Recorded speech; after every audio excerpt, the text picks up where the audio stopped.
Sa dugang pa nga good news, nabata naman sa aton nga winner sa first weekly draw sang suwarta sa Palengka 2026 ang Bombo Radio kag Star FM ang dalago nga cash prizes. Mayara sang tatlo ka mga nakabatan sang consolation prize kag mayara man sang third prize winner, second prize winner kag first prize winner sa una nga semana sang suwarte sa Palengka promo. Yari ang mga tagdaog sang consolation prize nga tag 1,000 ka pesos. Si Ronela Arquio, 50 anyos ang Halandonia State Lapuz, Iloilo City, nagamit siyang proof of purchase nga San Miguel Pale Pilsen.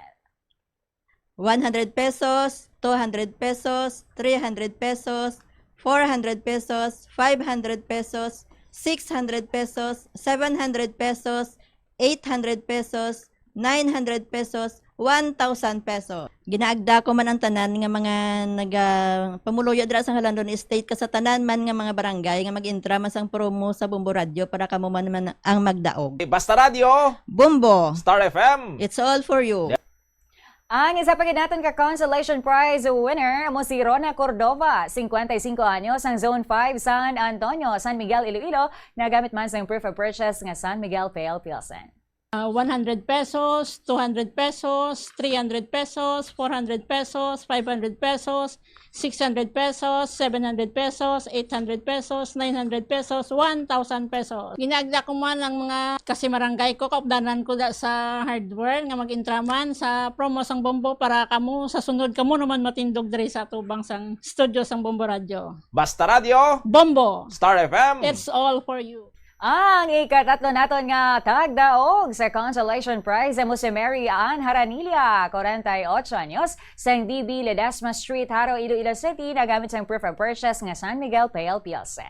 100 pesos, 200 pesos, 300 pesos, 400 pesos, 500 pesos, 600 pesos, 700 pesos, 800 pesos, 900 pesos, 1,000.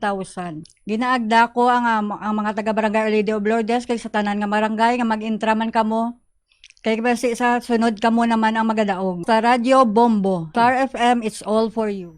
Samtang tumalman ang kalipay sa third prize winner nga si Alma Gabanto, 58 anyos, ang De Leon Street, Mandurriao, Iloilo City, kag may proof of purchase nga San Miguel Pale Pilsen. Nabato niya kahapon ang 3,000 pesos bilang third prize winner sa studio draw sang suwarte o kung sa weekly draw sang suwarte sa Palengka 2026. 1,000 pesos, 2,000 pesos, 3,000 pesos. Ginagda ko ang mga pumuluyo sang De Leon, kag hindi lang sa unya ti De Leon tanan nga barangay nga mag-intra man kamo. Kay para kamo man diri makabulos ako nga mag-isip sang dako nga kantidad. Basta Radio Bombo, Star FM, it's all for you.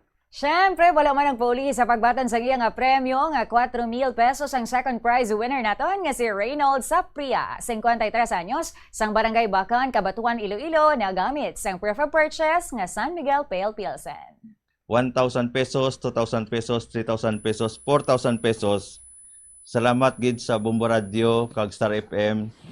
Ini nga 4,000 tako nga bulig kag aton nga product sponsor nga nagbuylog gid sa aton nga promo. Kabay pa nga padayon kita nga mag-agyon sa pagbulig sa aton nga kasimanwag bilog nga Pilipinas. Basta Radio Bombo, Star FM, it's all for you. Kag dako pagid ang pagpasalamat sa aton nga first prize winner sa unang nga weekly draw sa suwerte sa Palengka 2026 promo sang Bombo Radio kag Star FM, si Richard Santiago, 40 anyos, ang Barangay North Baluarte, Molo, Iloilo City, ang proof of purchase San Miguel Pale Pilsen nga amo ang nakabaton sang 5,000 pesos. 1,000 pesos, 2,000 pesos, 3,000 pesos, 4,000 pesos, 5,000 pesos. Salamat gid sa Bombo Radio. Ginagda ko daw mga taga-tricycle driver sa Mulo, kag North Duarte. Nga mangintra mo join sa Star FM, Kag Bombo Radio. Okay. Salamat sige. gid. Basta Radio, Bombo, Star FM. it's all for you. Ang aton nga winner sa unang nga semana sang suwerte sa Palengke 2026. Gin isa-isa gid nila sa pag-isip ang ilang nga kwarta nga nabaton. Kag nakita ninyo sila sa aton nga Facebook kag YouTube pamatuod ang mga winners diri sa Bombo Radio. Wala sang hocus pocus, hindi AI generated kag tanan nga premyo nagatupa. Ano pang ginahulat mo magpasakop na ikaw sa suwerte sa Palengke 2026 promo bangod base ikaw na ang magsunod nga magadaog sang dalagko nga mga papremyo. Sa magahulog sang entries, isulat mo sa imong nga sobre week number 2.